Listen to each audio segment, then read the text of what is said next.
Buenas tardes, buenas tardes, bienvenidos, bienvenidos al Ágora de las Reflexiones en Sanidad y Salud del Consejo Asesor de la Sociedad Española de Directivos de la Salud. Eh, para los que nos conocen menos, decir que el Ágora es una de las actividades que el Consejo Asesor de la Sociedad viene llevando a cabo desde hace aproximadamente 2 años. Es una actividad grabada, es una actividad corta, dura 59 minutos y procuramos siempre tratar temas de absoluta eh, actualidad, bien porque nos las pide la propia sociedad o bien porque el propio Consejo consideran que son objeto de debate. Para ello, siempre seleccionamos a magníficos ponentes, personas que son las más altas personalidades en el tema que habitualmente tratamos, y esto nos ha permitido que el Ágora se mantenga en el tiempo. Estamos en el Ágora número 8 este año, el año pasado y este año, y hoy vamos a tratar pues, un tema realmente importante. Hoy vamos a hablar de innovación en el marco de todo el proyecto que habitualmente el sistema sanitario tiene en sí. Este Ágora ha sido coordinada, va a ser coordinada la sesión por don Miquel Álvarez. Don Miquel Álvarez es, aparte de buen amigo, es el exdirector general de Mondragón Health y aquí está también en calidad de consejero del Consejo Asesor. Mil gracias, Miquel, por el esfuerzo, por poner en marcha esta sesión del Ágora. Y tenemos dos extraordinarísimos ponentes, tanto Julio Mayor como Diego Boñuz, que van a ser presentados por don Miquel Álvarez. Insisto, será grabada, durará 59 minutos, habrá un tiempo en el que ustedes oirán y otro tiempo en el que aquellas personas que no, que están conectadas, pues podrán también participar. Quiero trasladar un saludo muy, muy afectuoso a los miembros de la Junta Directiva de SEDISA y de una forma muy especial a los consejeros del Consejo Asesor, los que están conectados y aquellos que forman parte del Consejo y hoy nos han podido conectar. Y a todos los oyentes y a todos los asistentes telemáticos, pues también. Don Miquel, Sí, muy bien, muy bien. Muchas gracias, Mariano. Hola a todos. Bueno, agradecer al Consejo Asesor que haya aceptado un poco el que metamos este tema de la innovación dentro de la dinámica de los Ágora. Y bueno, como la innovación es un campo muy amplio, hoy vamos a centrar sobre todo en dos aspectos y para ello traemos dos personas significadas y muy cualificadas que paso a presentar. Primero, Julio Mayor. Julio Mayor seguramente es muy conocido por todos ustedes. Es médico, doctor, cirujano, catedrático de cirugía, es también director técnico en el momento actual del Instituto de Investigación Sanitaria San Carlos y tiene otras muchas facetas y todos además hemos seguido la trayectoria profesional porque lo hemos visto en muchos foros, en muchos encuentros y bueno, es un hombre al que siempre merece escuchar. Por otro lado, también tenemos a Diego Muñoz, que es un perfil diferente, es ingeniero y bueno, él es socio director de una empresa consultora que es Silo, que es una empresa que hace muchos trabajos para lo que es el campo de la captación de fondos para innovación en empresas sanitarias y también para llevar adelante la transferencia de esa innovación sanitaria al mundo social, al mundo de la empresa. Él es experto en innovación y gestión de estas actividades y hemos pensado entre todos en el Consejo que puede ser un complemento muy bueno a la visión que puede dar Julio desde un punto de vista más interno de la organización. Por tanto, sin más, yo creo que tenemos dos magníficos ponentes y Mariano, pues damos un poco marcha a la dinámica que habitualmente hacemos, ¿eh? Adelante, entonces. De acuerdo. Pues entonces es mi turno. Quiero agradecer a SEDISA y al Consejo, especialmente a Mariano y a Miquel, la oportunidad de estar esta tarde, además, cara a cara con Diego, para reflexionar. Probablemente me habéis oído reflexionar mucho sobre innovación sanitaria probablemente desde el año 2010, en el que estaba dedicado más a esto. Y además hacerlo no solamente como alguien que intenta impulsar la innovación, sino también como un directivo en el sistema sanitario en el tiempo que estuve como director médico, primero como director de innovación y luego como director médico en el Hospital Clínico San Carlos, trabajando junto a José Soto, que es evidentemente alguien emblemático en la Sociedad Española de Directivos Sanitarios. Lo que hemos quedado es primero reflexionar sobre lo que es innovación y lo que es innovación desde el punto de vista de todos los actores del sistema. Innovación en sanidad, al final, y me gusta mucho utilizar una definición de la Fundación Cotec, es utilizar el conocimiento no solo científico para generar valor no solo económico. Y esto es muy importante en un área como la nuestra, en donde no solo no se espera, o por lo menos las organizaciones públicas no tienen ánimo de lucro, pero como decía un gran amigo, Germán Seara, tampoco tenemos ánimo de pérdida. Y eso hay que reconocerlo. Nosotros tenemos además un potente propósito de motor social para el progreso. Es cierto que habitualmente la innovación ha estado muy dirigida, particularmente en Estados Unidos, por una agencia de la defensa, por el gasto militar. El gasto militar ha sido siempre un motor, la agencia DARPA ha sido origen de muchos proyectos que luego han terminado en el sector sanitario. Nunca desde el sector sanitario nos hemos planteado seriamente cómo ese afrontar la enfermedad y la muerte nos podría generar una motivación específica para impulsar el desarrollo tecnológico. Y cuando hablo de tecnología, no hablo específicamente del dispositivo, sino de todo aquello que permite construir nuestros sistemas para generar valor. Tenemos varios problemas en España desde el punto de vista del directivo para la gestión de la innovación. Primero, que hay dos grandes áreas de innovación: la innovación en producto, que aparentemente es más fácil de entender, y la innovación en proceso, que es más complicada, especialmente cuando es disruptivo. Entendemos fácilmente la innovación incremental, es decir, que no produce grandes cambios o que no rompe el sistema. Cuando lo hacemos en producto, nos es muy difícil gestionar la innovación disruptiva, la que cambia el orden en los procesos. La organización, la innovación disruptiva organizativa. Los gestores sanitarios no solo tenemos que ser conscientes de lo que supone innovar en nuestras organizaciones, sino de cómo innovamos también desde el punto de vista de la gestión. Claro, es muy fácil pensar que los que tienen que cambiar son los demás. Cambiar nosotros mismos es complejo. Y recordad, el cambio es inevitable, la mejora no lo es. La mejora tiene que ser un propósito dentro de nuestras organizaciones y nuestras acciones. Por tanto, un directivo se enfrenta primero con que en el sector sanitario la innovación es contextual.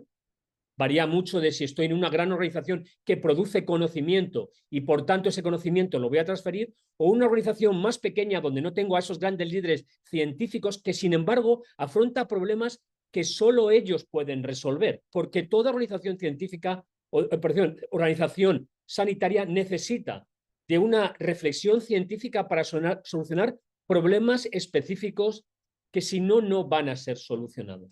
Por tanto, tenemos por un lado la producción de innovación, por otro lado la incorporación de la innovación. Y ese es un reto dificultoso para el gestor sanitario. ¿Por qué?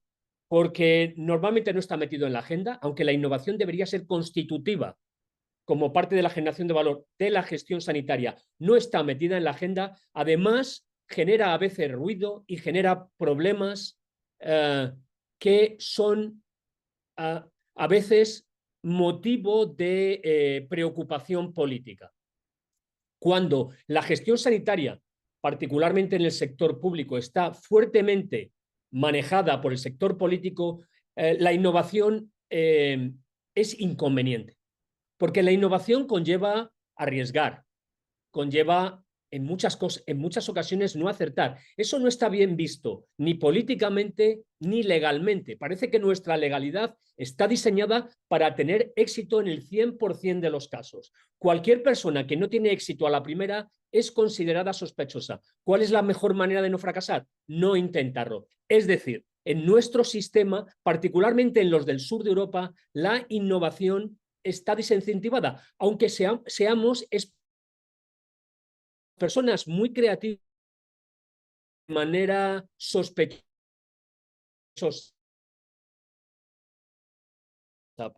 Porque claro, hablábamos de que innovar es generar valor.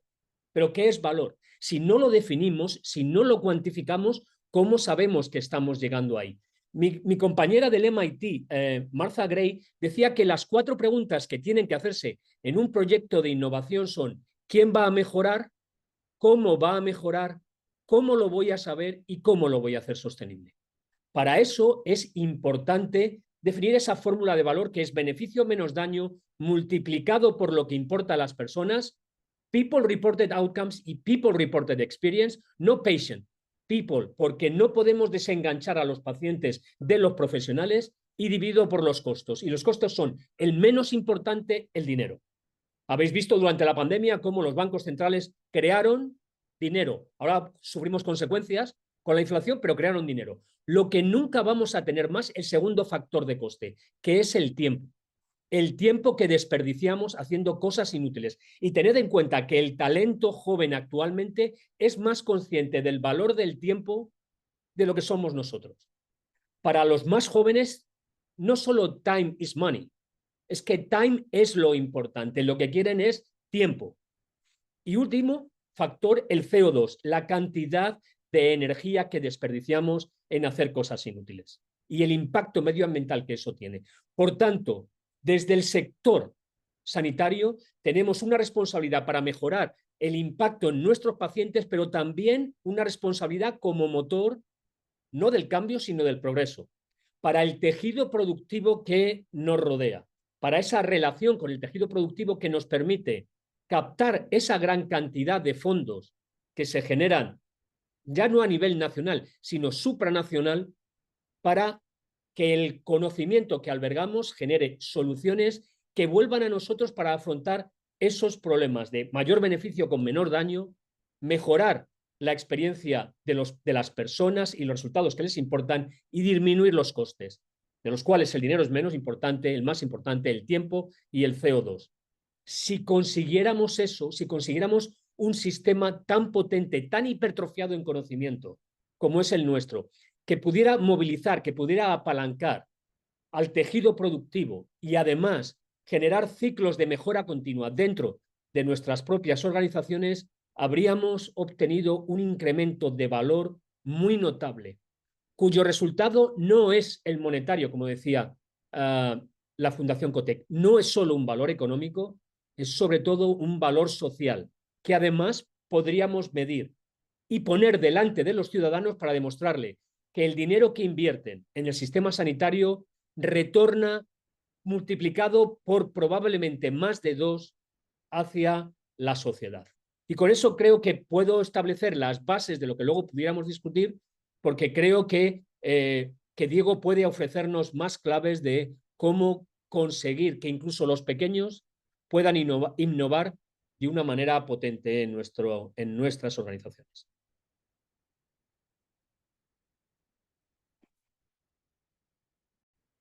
Muchas gracias, Julio. Como siempre, brillante y abriendo muchas preguntas. Miquel, veo que tiene el micrófono apagado, o sea que Lo he sí. apagado, pero ahora pasamos a la Anda, exposición de Diego, ¿no? Si os parece. perfecto, Gracias, perfecto. Julio. Muy, muy interesante. Yo me han surgido 2 preguntas que luego a posteriori sí me gustaría contrastar, pero vamos a escuchar ahora a Diego, ¿os parece? Muy bien, muy bien. Bueno, pues muchísimas gracias, Miquel, Mariano, por la invitación, y a SEDISA, al Consejo Asesor. Como decía Julio, para mí es un placer estar aquí y también compartir la sesión con él, ¿no? Nos unen muchos años de haber compartido espacios y, como él bien decía, creo que puedo quizá completar con esa visión externa de tendencias en el ámbito genérico de la política de innovación, sobre todo europea, ¿no? Que al final será española, ya lo está siendo, con esa visión más interna que son igualmente relevantes, ¿no? Yo ahí quería, de alguna manera, que seamos capaces de reconocer en los retos y en las posibilidades de la innovación en salud, leer de alguna forma, mirar con esas gafas muchos de los cambios y de las tendencias que están marcando el debate, sobre todo europeo, que es un debate que es cierto, ¿no? Y me alegro que Julio hablara del concepto de innovación en defensa, luego veréis por qué, ¿no? Que parece que ahora están solo marcados por una geoestrategia a la que parece que nos hemos despertado el 20 de enero, ¿no? con la jura, inauguración de Trump, pero que realmente vienen de muy atrás, ¿no? La política europea presentada, el Competitiveness Compass, ¿no? La brújula competitiva presentada por von der Leyen, por la nueva comisión en enero, recogía lo que ya estaba en su investidura el año pasado, lo que estaban los famosos informes de Letta de abril y de Draghi en septiembre, ¿no? Y que básicamente, y hablo de competitividad y de innovación, y veréis cómo enseguida bajo el sector salud, tienen tres pilares. Uno que tiene que ver con la sostenibilidad, ¿no? Que es esta nueva idea del nuevo Pacto Verde, que también tiene un ángulo sanitario, pero otras dos que lo tienen muy claro, que tiene que ver con reducir ese innovation gap de Europa y de España, si queremos, con los líderes asiáticos y norteamericanos, y trabajar por reducir también la vulnerabilidad, esto que ahora hablamos, ¿no? Denominamos autonomía estratégica. Y veréis por qué es tan relevante y por qué nos apela tanto también para el sector, ¿no? Cuando hablamos de Innovation Gap estamos hablando de esas tecnologías disruptivas, que a veces llamamos Deep Tech, pero que son aquellas en las que está, por un lado, en nuestro sector, la promesa del abordaje de la enfermedad en ámbitos muy concretos que todos visualizáis, ¿no? Las terapias, etcétera, pero también eh, donde está en términos económicos, la competitividad del futuro y los empleos del futuro, ¿no? Y cuando doy solo una cita, o sea, un dato para ubicarnos, ¿no? Cuando Draghi dice, no solo miremos ese gap de innovación en lo digital y en la IA y en que ya perdimos como continente la revolución de Internet en términos económicos, fijémonos en algo en el que puede haber un espejismo, ¿no? Que es el ámbito farmacéutico, donde Europa es una potencia, miremos los indicadores que miremos, pero cuando uno lo mira con estas gafas del Deep Tech, dices, es que solo el 20% de las nuevas terapias que se están entregando ya a los pacientes y desarrollando en Europa son made in Europe. Y dentro de unos años serán el 10 y serán el 5. Es decir, estamos perdiendo también la carrera, no solo en términos económicos, no solo en aquellos ámbitos donde no tenemos una industria, como puede ser comparable, la digital, sino en otras donde la tenemos, pero estamos perdiendo ese filo, esa frontera de la competitividad. Por lo tanto, ese gap de innovación de las tecnologías disruptivas es crítico. Pero también lo es en la tercera pata, en la otra pata de esta política competitiva que tiene que ver con la autonomía estratégica, con no tener tantas dependencias, porque Europa de nuevo es en este sentido una especie como de gigante con pies de barro en lo industrial. Tenemos muchísima capacidad, pero muchas dependencias externas, que ya están mal apuntadas, pero que cuando la geopolítica se pone más complicada, pues nos aprieta más el zapato o el cinturón, ¿no? Y de nuevo, yendo al ámbito salud y al ámbito industrial, ¿no? Europa y España es un líder en la producción farmacéutica, por ejemplo, en el ámbito de los genéricos, pero el 70% de las API, de los elementos con los que producimos, ¿no? Los componentes esenciales con los que producimos estos fármacos vienen de Asia y en muchos casos de un solo país, como India, con lo cual, de nuevo, en un momento de geopolítica compleja o de desglobalización o de nuevo de un COVID, ¿no? en el que las fronteras se cierran, esa vulnerabilidad nos pasa mucha factura. Y por tanto veis que esta política de competitividad, esta política de innovación, tanto en la parte de la frontera del DIP como en la parte de la innovación que ya tenemos controlada, pero en la que somos muy dependientes, pues tenemos retos muy grandes, ¿no? Retos muy grandes, y ahora lo conecto con el discurso de Julio, en el que desde el sistema, del sector, y con lo que tiene el sector, no solo público, pero con el sector público,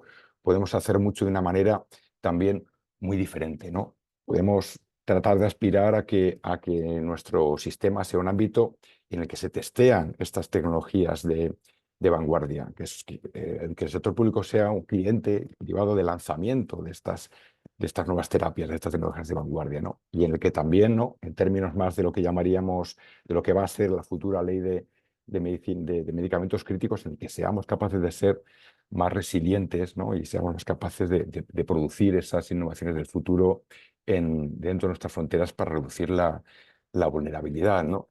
Y claro, esto toca con elementos que no son la política de investigación y de innovación clásica, que hay que seguir haciéndola, ¿no? Hay que seguir invirtiendo en talento, en generar conocimiento y en aspirar a transferirlo. Pero también hay que pensar en términos de innovación organizativa, que es a lo que apelaba también Julio, cómo hacemos todo esto, cómo hacemos posible que haya una ventanilla para que los que tienen nuevo software, nuevas tecnologías que quieren probar y para las que necesitan un cliente de lanzamiento, puedan encontrarlo en nuestro sistema, ¿no? Como activamos desde la perspectiva de los espacios de prueba, de los espacios de ensayo, cómo activamos la contratación pública para poner en marcha esa famosa compra pública de innovación, para poder conseguir que las innovaciones no solo se piensen, que ya se piensan aquí, no solo se desarrollen, que ya se desarrollan aquí, sino que se llevan al mercado, se escalan y encuentran esos primeros clientes de lanzamiento en nuestro país, ¿no? Y esto apela, como digo, pues a otros mecanismos. Aquí es donde está la dificultad, pero también la belleza, ¿no? Y apela al derecho administrativo, a la organización, a los procesos, a las personas, que son ámbitos en los que por otra parte Europa también está trabajando, ¿no? Y aquí también, pues oye, pongamos una luz al final del túnel o una señal de optimismo, ¿no? En toda esta política europea que está arrancando, también hay esperanza en que, por ejemplo, ¿no? Y esperanza no, está propuesto cambiar la directiva de contratos públicos, que luego va la ley de contratos públicos y que a todos los que nos escuchan que son gestores de lo público, y aquí lo privado es tan importante como lo público, pero los que son gestores de lo público, cuando me están escuchando dirán, ya, pero yo mañana tengo que enfrentarme a preparar pliegos, a poner en marcha licitaciones, a dificultades en las que el derecho administrativo parece que no siempre no que no siempre me ayuda, ¿no? Bueno, pues aquí la buena noticia es que en esta política europea, que como digo, a veces es directamente europea porque el derecho es compartido o es adaptable o se acabará trasladando, también hay una necesidad de que tenemos que hacer las cosas de una manera distinta, ¿no? Y con esto acabo. Cuando uno lee estos informes o lee esta política europea, ¿no?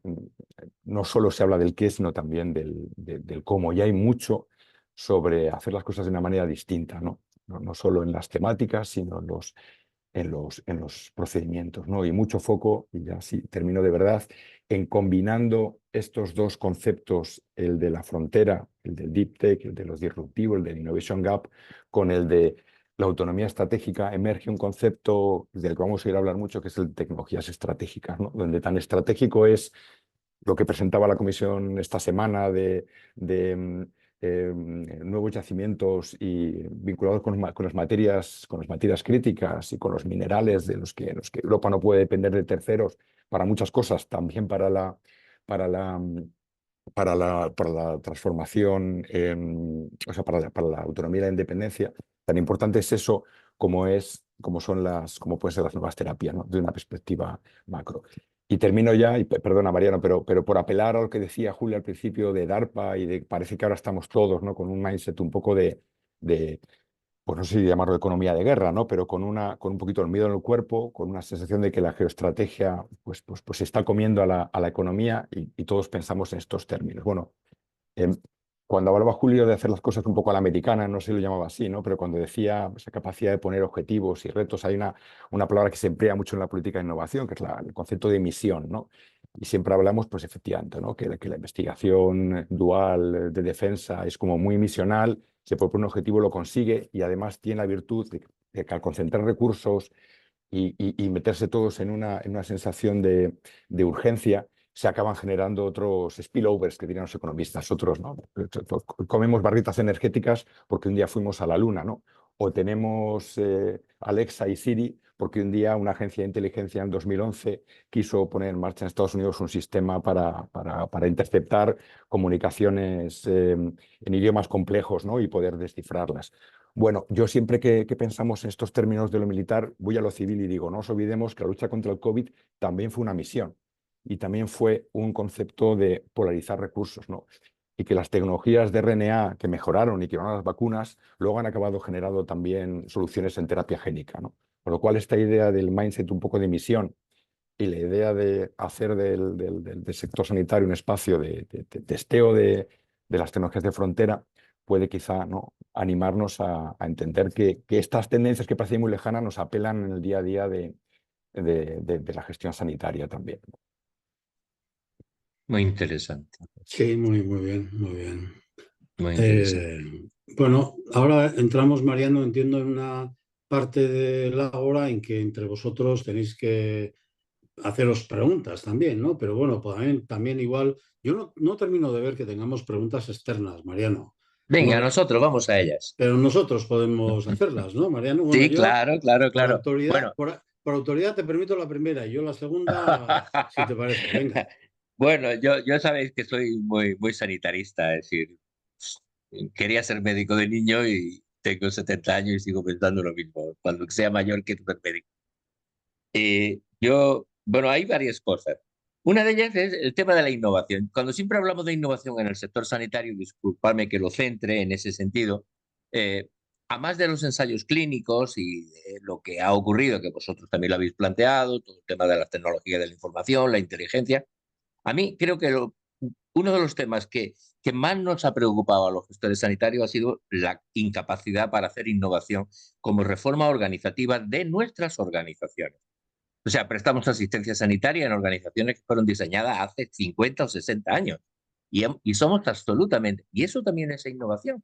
No todo es un tubo de ensayo, ni todo es un BIP, pero realmente vosotros pensáis que ese tipo de innovación es posible, y en este caso la pregunta es más para Julio, que conoce muy bien el sistema. Y para Diego preguntarle, vamos a ver, nosotros hablamos de siempre impacto, tú lo has dicho, impacto salud, valor salud. O sea, ¿realmente somos capaces, tenemos herramientas para medir esto? ¿O es simplemente un, un cálculo aritmético, diríamos, de esta cuestión? Esas son mis dos preguntas, contestarlas como queráis. Claro, el problema está. El cambio organizativo es complejo. Se ha intentado algunas veces con algunos éxitos muy transitorios. La verdad es que nuestro sector es un sector hiperregulado, muy maduro, que además tiene incluso contradicciones legales entre unas leyes y otras, donde lo que se intenta es que todos seamos iguales, que haya el mismo acceso y eso tiene unas ventajas y unos inconvenientes. El inconveniente de intentar homogeneizar el acceso, el acceso al suministro de asistencia, no al resultado, lo que genera es miedo al cambio. Somos muy cuidadosos, somos hipermaduros y los experimentos se hacen con gaseosa. ¿Cuándo hemos podido innovar? Lo mencionaba antes Diego, en el COVID. ¿Por qué? Por dos razones. Primera, por el miedo. El miedo es un elemento clave a la hora de homogenizar el comportamiento de los grupos y de conseguir grupos que sean capaces de movilizarse en una misma línea. Segundo, porque la legislación durante un tiempo estuvo parcialmente interrumpida y se nos permitió salirnos del tiesto porque el riesgo era mucho mayor el que venía de fuera que el que teníamos haciendo las cosas de manera distinta. Entonces, en ese momento los políticos se inhibieron y permitieron que nosotros nos organizáramos con nuestro conocimiento para que cada uno encontrara la solución que podía en su contexto. Recordad que durante ese tiempo salieron cantidad de iniciativas, algunas evidentemente tenían riesgo, pero incluso sacamos proyectos con datos que antes no se podían hacer. Nos dieron proyectos europeos COVID-X para testar la relación entre las empresas que generaban algoritmos con nuestros datos. Fue un momento muy productivo. Cuando se pasó el miedo, inmediatamente nos dijeron, quietos, quietos, quietos, que esto ya no es así. Ahora volvemos a tomar las riendas. Y Maquiavelo ya decía que esto del cambio era lo más difícil de gestionar, porque nunca sabe uno muy bien dónde va a estar cuando las cosas hayan cambiado. Y esto es lo que nos pasa aquí. Queremos tener tanta seguridad que la seguridad termina por bloquear el espíritu innovador. Los innovadores dentro de nuestra organización son el 1 o el 2% y normalmente se les reconoce porque llevan las flechas en la espalda. ser innovador queda bien puesto en el título, pero no queda bien cuando uno se arriesga socialmente. Y los gestores tenemos una misión, que es proteger a esas personas. Sin esas personas, nuestras organizaciones no avanzan. Y por tanto, no estoy hablando de los pasivos agresivos que están en contra de todo y que no hacen nada, sino de aquella gente que dice, oye, ¿y si lo hiciéramos de una manera diferente? Y ahí tenía razón Diego, que podemos crear espacios, sandboxes o como lo queramos llamar, donde podamos Ahí probar va. cosas que Eso se es. prueban, ¿no? Te paso la palabra. Eso es, sí, yo no me resisto también a entrar aquí. Quiero decir que lo complejo de la innovación en organizaciones grandes es pasar del cambio cultural y de la innovación como algo heroico a convertirlo en algo sistemático, ¿no? Sistematizar la innovación es muy complejo, sobre todo en organizaciones que por motivos que no hay que explicar son garantistas, lentas, porque eso también, o sea, no porque nos parezca que eso es la bondad, sino porque eso está diseñado por determinados motivos de seguridad jurídica, de seguridad de prestación del servicio, de derechos, etcétera, ¿no? Entonces, claro, ahí es mucho más complejo que hacer innovación en una startup, ¿no? Yo fundador de una empresa que eran 90 personas, pero fui de los que abrí la ventana en su momento. Innovar siendo 90 nos cuesta más cuando éramos 10 y siendo 900 más, 9.000, 90.000, 1.000.000, ¿no? Entonces, asumiendo que es así, la única manera es ser capaz de sistematizarlo, porque hackear las organizaciones queda bien para una charla y para ponerte la medalla de que soy innovador, pero no has hecho un cambio sistémico, has hecho un piloto, ¿no? Entonces, los ensayos clínicos me parecen un buen ejemplo porque es una manera de permitirnos hacer algo que a su vez parece que no está permitido, ¿no? Porque solo deberíamos dar fármacos autorizados, o sea, administrar medicamentos o fármacos que están probados, pero la única forma o sea, que están validados, autorizados, la única forma de autorizarlos es probarlos en personas, en humanos. Y para eso nos inventamos un sistema a su vez garantista que nos permite experimentar, ¿no? Entonces es curioso que esa experimentación, que es una cultura puramente científica, que una organización como la sanitaria, que está llena de científicos, pues esté tan encapsulada en determinados procesos que no nos dotemos, que no os dotéis de la capacidad de tener otro espacio de experimentación, de probar, de darse la posibilidad de equivocar en entornos controlados, que es la área de sandbox, para demostrar precisamente que es posible y para escalar, ¿no? Entonces, es lo que hemos hecho en el ámbito de la investigación comercial biomédica, de los fármacos, deberíamos poder hacerlo en lo organizativo y en otros ámbitos, de modo que el fracaso se entienda como un aprendizaje. Todo esto que queda muy bonito en los libros, pero que, insisto, que es que también ocurre en la investigación biomédica y se asume, ¿no? Se aprende muchísimo también de los ensayos que no avanzan, ¿no? No hemos conseguido escalar a otros ámbitos, ¿no? Ese sería el reto, ¿no? Y luego había una pregunta sobre el valor, que es una pregunta de nota, Mariano, y difícil, ¿no? Hay mucho también sobre salud basada en valor y en lo que tiene también de adquisiciones y de contratación basada en valor. Objetivar el valor es muy complejo, pero porque hay que generar un consenso, pero a veces incluso generado, luego lo difícil es llevarlo a los mecanismos administrativos en que es una mesa de contratación o es un comité de selección de proyectos el que tiene que decidir sobre ese valor, ¿no? Hay un determinado momento, aquí me sumo a Julio, y la cultura está más científica, que tiene que ser el juicio experto y desde el derecho a equivocarse el que decida poner en marcha determinadas iniciativas, porque ex ante es imposible predecir el futuro con totalidad. Si uno asume que lo está haciendo en un entorno acotado en el que experimenta, pues la ansiedad de objetivar el valor ex ante no es tan fuerte, ¿no? Se asume que hay ganancias, que a lo mejor apuesta por 10 proyectos, 9 fallan, pero uno cambia el sistema, ¿no? Bueno, pues de eso va la innovación también, ¿no? Bueno, me vais a permitir, Mariano, me permites Venga, entrar, es tu tiempo. porque sí, hay una pregunta que quería hacerle a Julio, que estaba un poco en la reflexión que tuvimos para el Ágora, que es, ¿realmente los jóvenes ahora, Julio, en tu opinión, que llevas muchos años en el sistema sanitario, hay un menor interés por el desarrollo académico y por el desarrollo e implicación en lo que es la I+D, la innovación? ¿Hay un cambio de perfil? ¿Cómo ves esto? Hay un cambio de perfil, yo no creo que haya menos interés. Si miras a la gente más joven, yo doy clase desde primero de medicina, luego a cuarto, luego doy también en sexto, doy en odontología. La gente sigue siendo muy lista y les gusta esto. El problema es que tenemos que cambiar nuestra narrativa, nuestra manera de contarlo y sobre todo el propósito. ¿Cómo contamos cuál es el propósito? Porque para los baby boomers el objetivo era otro. Para ellos es diferente. Entonces, tenemos que ayudarles a construir su propia sociedad. No podemos decidir nosotros.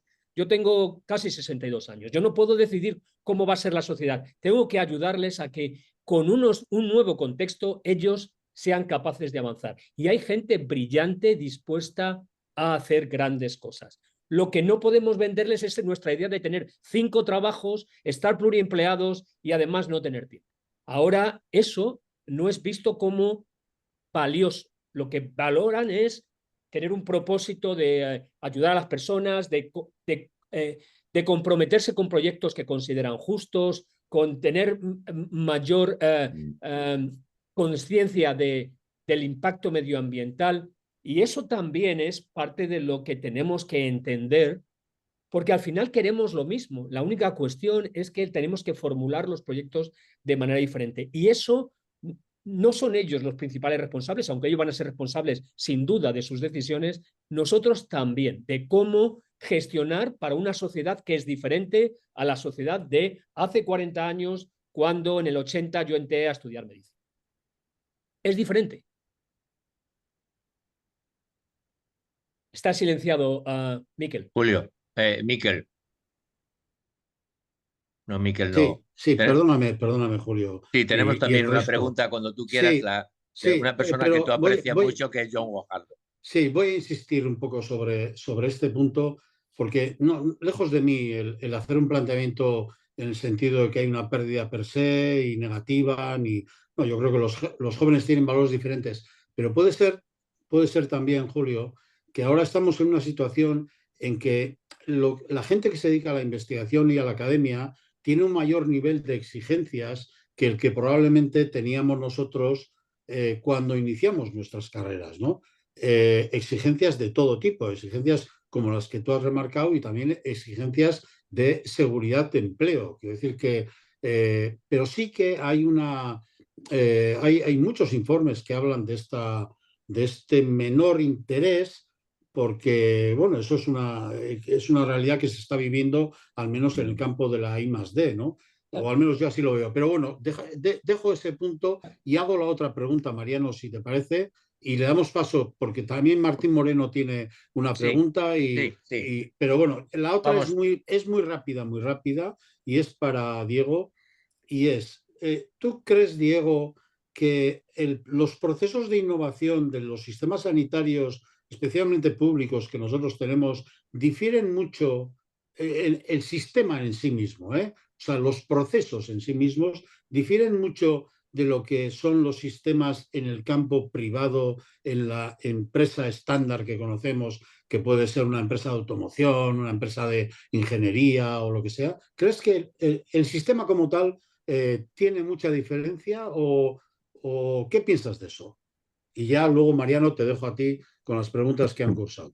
No, puedes hacerlo tú también, no hay ningún problema. No, Esto, pero yo no veo nada, no veo no nada. ves. No. Sí, si vas a las preguntas te la encontrarás ahí. Hay una de Joan Guajardo, pero bueno, primero la contestación a la pregunta que tú has hecho. Diego. Sí, pues la respuesta es que sí, Miquel. Y además esto toca con... La pregunta tiene que ver con los indicadores, que luego la abordamos, ¿no? La que está pendiente. La cuestión es que en un sistema privado, por una parte, la jerarquía funciona de manera distinta que en el ámbito público. Y el ámbito público es muy jerárquico, pero digamos que a veces es tan jerárquico que las decisiones tardan en bajar. Y hay un momento en que aquello se pierde, ¿no? Y uno ha perdido, no sabía para qué estaba trabajando. En el ámbito privado, por muchos canales que hay, se aplana cuando hay que tomar decisiones y cuando hay que montar proyectos de innovación, ¿no? Y la capacidad de montar equipos por proyecto, de orientarse a resultados y de buscar el ROI, el retorno de la inversión, es mucho más fuerte, ¿no? Y a veces puede ser un retorno por la vía de la subvención pública también, pero en el fondo acaba siendo cuenta de resultados. Entonces, la alineación entre los procesos de innovación y la cuenta de resultados es muy directa. No tiene por qué ser en el corto plazo. Ojo, las innovaciones, las organizaciones que innovan bien juegan en el largo plazo y tiene esta lógica sobre todo los que trabajan en innovación muy disruptiva, del alto riesgo, alta recompensa, apuesto por 10, pierdo 9, pero en una cambio el mundo y gano, ¿no?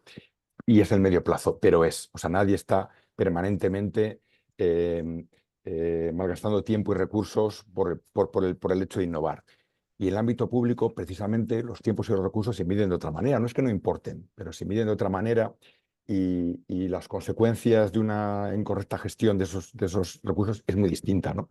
La incorrecta gestión permanentemente de un director de I+D del departamento de una empresa privada en tiempo y en recursos, pues es evidente. Dejaría de ser director de I+D o de directora en un par de años, ¿no? Eso en el ámbito público funciona de manera distinta. Por lo tanto, sí, por un lado eso, o sea, tiene que ver con la organización y los incentivos, y por otro con el software en el que corre, ¿no? Que en uno es el derecho privado y, bueno, sí, el derecho laboral, pero la jerarquía, y en otro está muy mediado por el derecho administrativo, con lo cual la velocidad y la forma en la que se pueden hacer las cosas es la que es, ¿no? En un ámbito privado, si el proyecto no funciona, la posibilidad de cerrarlo, poner en marcha otro y tal, es muy rápida.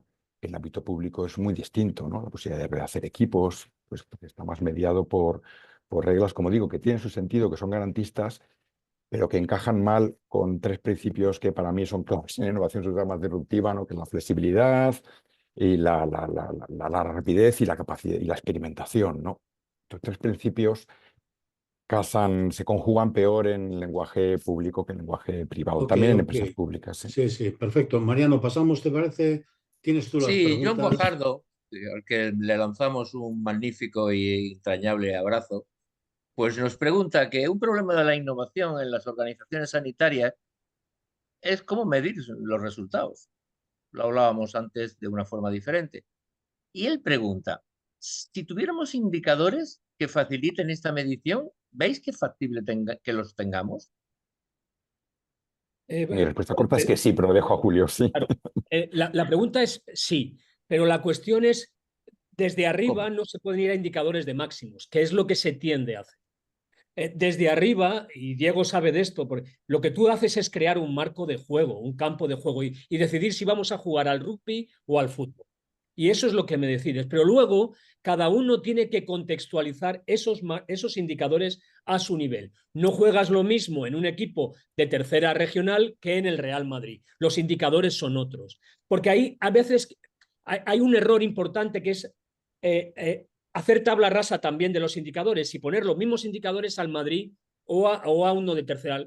Con lo cual dices, el de tercera es muy malo, ¿no? El de tercera es que está jugando en tercera y necesitamos equipos de tercera. No todos son el Real Madrid o el Barça, ¿no? Entonces, hay que entender que la labor del directivo es la de contextualizar sus indicadores. Y esto John lo sabe muy bien porque ha sido capaz de interpretar cuáles son los datos y los indicadores que le permiten tomar decisiones a su nivel en su contexto. Porque nuestras organizaciones operan en contextos muy diferentes. No es lo mismo Galdacao que Cruces, y no es lo mismo Cruces que Basurto, y cada uno tiene que entender de todo ese set de indicadores cuáles son. Por otro lado, vivimos muy obsesionados con los indicadores de proceso, y de hecho cuando desde nuestras organizaciones hablamos de eficiencia, hablamos de eficiencia en proceso, que es productividad. Casi nunca nos vamos a los resultados que importan, que es, después de todas estas cosas que hemos hecho, ¿cómo están mis pacientes? ¿Están mejor? ¿Están peor?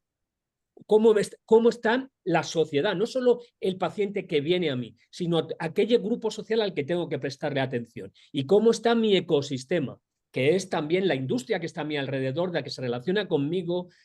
Entonces, ahí es donde los directivos sanitarios se la juegan, en contextualizar los indicadores. Y esto me permite enganchar con una idea que se me quedó antes y que tiene que ver con algo que sabéis que me obsesiona mucho, que es la IA generativa y los ensayos clínicos. Y los directivos sanitarios van a ser clave, no solo porque la IA generativa les ayude a gestionar y a hacer innovación en la gestión, sino porque van a ser responsables de cómo se incorpora la IA generativa a nuestras organizaciones. Y recordad que como no empecemos a utilizar IA generativa en ensayos clínicos, lo de ser el segundo país en el mundo en cantidad de ensayos clínicos se nos va a acabar. Correcto. Y eso Sí. va a depender mucho de la cultura de los gestores sanitarios. Por mucho que digan los de arriba, como decía Diego, por mucho que digan los de arriba, en un sistema público, al final, ese gestor ahí es el que va a permitir o no permitir que una organización avance. Miquel, no sé si quieres hacer la No, pregunta. no me parece José, muy apropiado, pero haz la pregunta de mira, José Martín María Moreno. Martín Moreno, que es el catedrático de Valencia y que es miembro de nuestro consejo, nos pregunta, dice, y leo, ¿y si la verdadera disrupción, perdón, si la verdadera disrupción en salud no viniera solo de la tecnología, algunos pensamos eso, sino de unir la experiencia de generaciones pasadas en la creatividad de las nuevas? Y hace una repregunta. ¿Cómo diseñaríamos sistemas más resilientes si el conocimiento no tuviera edad? Una Esa, pregunta profundamente filosófica. Bueno, sabéis sí, que esto dura esa 59 minutos y aquí es la gestión del compleja, es tiempo es muy compleja. fundamental. En A ver, cualquier caso, todo conocimiento nuevo siempre se apoya sobre un conocimiento previo. Claro. El conocimiento termina siendo una cosa distribuida en la sociedad. Nunca bueno, siempre repetimos los mismos errores, pero nunca construimos desde cero. Siempre construimos desde un conocimiento sin edad. Ese es mi punto de vista. Bien. Diego, eh, ¿quieres decir algún tema o pasamos a una pregunta que No, o nos sea, hace? la parte de conocimiento yo voy de nuevo a esa paradoja de siendo el sistema que en su ADN lleva más la lógica de la evidencia, ¿no? De la evidencia clínica, de la evidencia científica, no, parece que no es capaz de esta lógica de la evidencia poder llevarla a veces a la prestación del servicio, ¿no? O perdernos en los indicadores de proceso, como decía Julio, ¿no? Esa evidencia del impacto en resultados en salud es donde me da la impresión que nos damos pocas oportunidades para esa experimentación, ¿no? Con esquemas de seguridad, pero para esa experimentación. Muchas gracias. Miguel Ángel Asenjo nos dice, ¿no creéis que para la innovación en el campo de la organización, dice, se precisa la actitud de pedir perdón antes de que pedir permiso? Diego lo hacía antes, pero hay cosas que tienen sentido. O sea, Mm.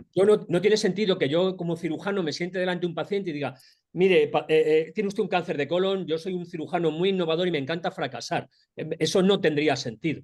Tengo que meterlo dentro de un contexto y de un área donde las pruebas tengan sentido, estén bien reguladas y no asuman más riesgos de los que son aceptables socialmente. Entonces hay que crear espacios para eso. Y tenemos ejemplos, los ensayos clínicos son un ejemplo y ha habido ejemplos durante la pandemia. Entonces, evidentemente, hay que ser más desinhibido y probablemente podamos ser más desinhibidos donde nos jugamos menos, que es en ciertas innovaciones administrativas donde sí que podríamos probar más, pero sin embargo ahí somos muy de procedimiento, incluso más que en el sector de provisión del servicio. Miquel. sí, yo quería preguntar a los dos una cosa, ¿no? Y especialmente a Julio. El modelo de los institutos sanitarios, ¿no? que se inició, yo creo que es un modelo de éxito, ¿no? Como el que tú diriges. Y aquí en Euskadi, pues hay dos también importantes, o tres, que no sé, porque siempre hay indefiniciones, pero bueno, hay un par de institutos que tienen unos recursos muy importantes, ¿no? Desde el punto de vista de la empresa que es el hospital, eh, eh, los institutos, su actividad la destinan mucho a lo que sería innovación farmacéutica, ¿no? O esa relación con ensayos clínicos, innovación un poco en producto y muy poco de innovación en lo que es el cambio del propio hospital, ¿no? Eh, ¿Cómo ves esto, especialmente tú, Julio? Tienes ¿Cómo mucha ves? razón y eso a veces tiene que ver con que eso se vea como una externalización de una parte de la actividad del hospital. De hecho, hay algunos gestores que parece que el instituto, eso no es una cosa que vaya conmigo.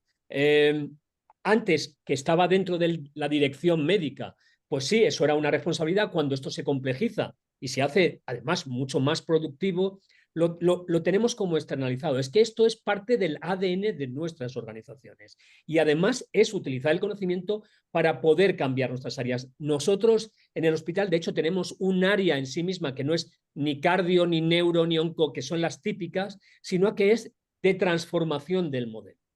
Mm. Hay una parte que está diseñada y el Smart Health Center, de hecho, tiene ese concepto de un área donde podamos probar, donde podamos llevar a los profesionales, incluso para que innoven en la manera y juntar a diferentes perfiles para que innoven en la manera de hacer las cosas.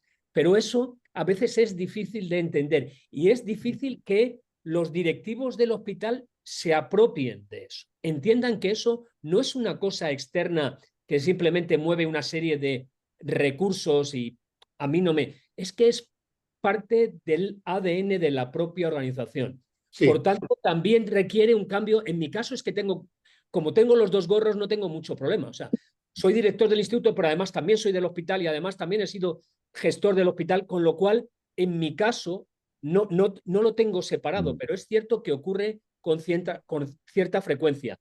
Y al final lo que convertimos es en silos, cada una de las organizaciones con muy poca transferencia de información y de conocimiento entre ellas, y agregamos cosas a los silos sin que nos sirva para transformar, como decía antes Mariano, el propio sistema. sí, me alegra la respuesta, porque yo también, que me ha tocado algunos años gestionar hospitales, tengo esa misma impresión, ¿no? Por un lado, hemos mejorado todo porque tenemos ese gran centro, ¿no? Donde hay más recursos, hay más organización, etcétera, incluso recursos físicos más apropiados, pero hemos hecho que también hemos sacado una de las partes de la innovación empresarial que es más importante, que es la transformación del mismo modelo de asistencia, como en cualquier empresa. Es lo mismo si nos vamos a una empresa de electrodomésticos, la unidad de innovación empresarial lo que tiene que hacer es transformar la actividad, la cadena, el marketing, el producto, lo que sea. Y en este caso, pues yo creo que el sacarlo fuera, Julio, yo comparto que también nos ha dado claroscuros, ¿no? O sea, tiene sus cosas buenas, sus cosas malas. Yo haría la última pregunta que yo tengo es para Diego, si os parece, Mariano, que es, yo no voy a entrar ahora a valorar el rearme en defensa en Europa y hago un salto cuántico, ¿eh? Ahora que la cuántica está incomprensiblemente de moda. Pero el tema del rearme no voy a entrar. Pero va a haber muchos recursos en Europa destinados al rearme y yo veo en mi entorno empresarial también gente que ahora se quiere dedicar a tener fábricas de armas, ¿no? O sea, todo el mundo le ha entrado prisa. O de ciberseguridad o de lo que sea. Sí. Yo la pregunta que me hago es, teniendo este gap que tú hablas, Diego, tan importante con los Estados Unidos, el Nature, el último número, trae un artículo sobre las diferencias que hay entre los recursos de investigación en Estados Unidos comparativamente con Europa, con Gran Bretaña, etcétera, y es abismal. En este concepto, a mí me parece un poco una cosa muy, no sé, muy descoordinada o que no tiene mucho sentido que Europa esté planteándose la ruptura de ese gap o ese crecimiento en armas provocado efectivamente por la situación geopolítica, pero sin embargo, habiendo tenido una catástrofe como la que hemos tenido el COVID, no hemos hecho un programa de salvar esa diferencia que tenemos en I+D, innovación, con países como Estados Unidos y dentro de poco con China, ¿no? O sea, Europa tiene recursos, es cierto, tiene programas europeos, pero están muy lejos de la inversión que hay en I+D, tanto en Estados Unidos como en China, ¿no? ¿Cómo ves tú eso? ¿Por qué no en esto, por qué no hay tanto interés? Diego, tenemos 3 o 4 Sí, minutos. perfecto. Jo, es que son muchas preguntas en una. Em, Bueno, o sea, durante la época de la pandemia hubo mayor focalización de recursos, hubo cambios de procesos, pero es un tema también de escala, ¿no? Quiero decir que hay cuestiones que son de pura escala, que a lo mejor el Johns Hopkins maneja tanta investigación, tantos recursos como todo el ISTI en España, ¿no? Entonces hay cuestiones que ya de escala de partida hay que manejar con cierta humildad, ¿no? Yo ahí me quedaría casi más con la parte del cómo que con el qué, ¿no? Y creo que en la parte que os decía misional y de cómo se han manejado las tecnologías duales en Estados Unidos hay mucho que aprender, ¿no? Estas agencias que mencionaba Julio, DARPA, permiten que el Project Manager decide los proyectos, que decide cambiar, y es una gestión pública, que decide poner más o menos dinero en mitad del proyecto si lo necesita, que puede pararlo si no da resultados, que puede alargarlo, cosas que son incompatibles con el marco de ayudas europeo y la ley de subvenciones, ¿no? Entonces, si queremos financiar investigación más y innovación más disruptiva y orientada a misiones, hay que aprender un poco de esos modelos. Y por cierto que los alemanes y los británicos, sería algo de explicar, también están ensayando con estos modelos. Entonces, hay una parte que tiene que ver con el qué, que para mí hablaba Julio del miedo, para mí es la sensación de urgencia, y yo querría quedarme con que la sensación de urgencia que viene en Europa, que no solo es por la seguridad física, sino por la seguridad económica, puede polarizar recursos hacia la innovación, ¿no? Hay toneladas de papeles de la Comisión de los últimos años y medio sobre tecnologías críticas estratégicas, donde siempre la bio y la salud es un pilar. En este concepto que os decía, tecnologías estratégicas, y no me enrollo, está lo digital, deep tech, está el clean tech, pero está el biotech, medicinas, medicamentos críticos. Bueno, vamos a intentar pensar que esa seguridad, que no solo es física y también es económica, nos va a llegar a tener que invertir más y de una manera distinta en ámbitos en que necesitamos independencia, y la salud debería ser uno de ellos. No sé si llegará a tanto como el ámbito de la defensa, pero que sea más. Y en la parte de defensa pongamos un pie en lo que son tecnologías duales. Tú hablabas de ciberseguridad, hay muchos ámbitos que son netamente híbridos. Y en la biotech, la IA o la ciberseguridad, en gran medida, son híbridos. Entonces, bueno, bienvenido sea si parte de los recursos de defensa van, por ejemplo, a bioseguridad, y gracias a eso se generan, ¿no? Pues algunas ganancias en el ámbito biotech, por ejemplo, ¿no? Nos quedan 4 minutos, seamos solidarios, uno para cada uno. El tuyo, Miguel. Miquel.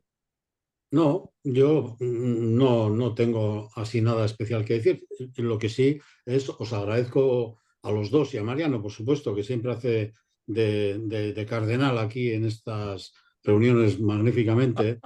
Es verdad, Mariano, Has pero puesto la no, púrpura ya. Sí. sí, tiene un poco la púrpura, pero la aportación de los dos desde visiones muy diferentes a mí me parece muy enriquecedor, ¿eh? Y muy interesante, de verdad, muy interesante. Ellos tienen que decir el último Julio, minuto. vamos a ver. Rápidamente. Danos un titular. Mi mensaje es, nunca externalicéis la visión estratégica en innovación. Como gestores sanitarios tenéis una responsabilidad, que es tener una visión estratégica de la innovación a la escala en la que estéis. Eso es Mm. fundamental. La innovación tiene que estar en nuestro ADN. Tendréis que contextualizarla y hacerla a vuestro nivel, pero eso es parte que no es abdicable. Y para eso, cuando no tengáis conocimiento o necesitéis, pensad en la red. La red es lo que nos da potencia. Una colaboración flexible a gran escala es lo que convierte a alguien más pequeño en alguien muy poderoso. Formar parte de un grupo y tener un propósito común.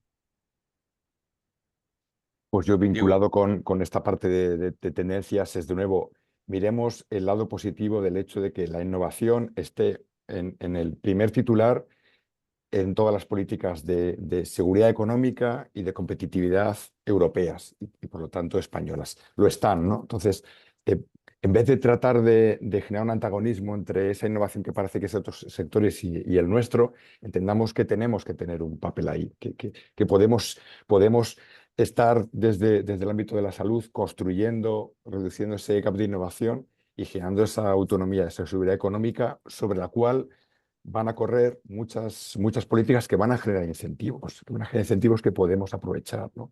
Entonces, en vez de generar un antagonismo, leamos, ¿no?, esas macrotendencias y tratemos de ser los primeros, ¿no? Si se generan espacios de flexibilidad para, con unas reglas nuevas, ser más innovadores, levantemos la mano y digamos, quiero hacer, ¿no?, el primer piloto en mi hospital. Quiero examinar ese nuevo esquema de colaboración público-privada en mi sistema, ¿no? Porque va a haber desde el otro lado de la política de innovación más horizontal señales e incentivos a los que poder engancharse.